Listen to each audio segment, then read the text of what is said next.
பொள்ளாச்சியில் விடுதியில் தங்கியிருந்த பள்ளி சிறுமிகள் இருவரை மர்ம நபர்கள் கடத்திச் சென்று பலாத்காரம் செய்த சம்பவம் தமிழகத்தில் பெரும் அதிர்வை ஏற்படுத்தியுள்ளது.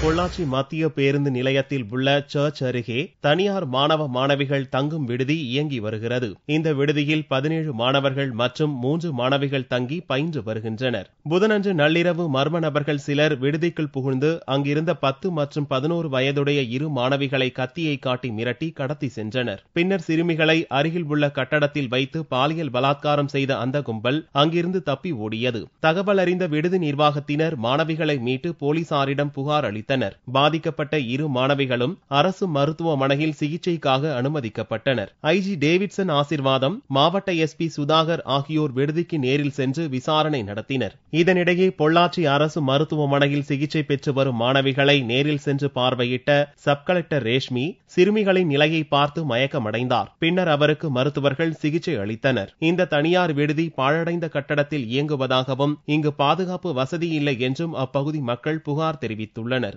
மாணவிகள் கடத்தி சென்று பலாத்காரம் செய்யப்பட்ட சம்பவம் தமிழகத்தில் அதிர்வலைகளை ஏற்படுத்தியுள்ளது.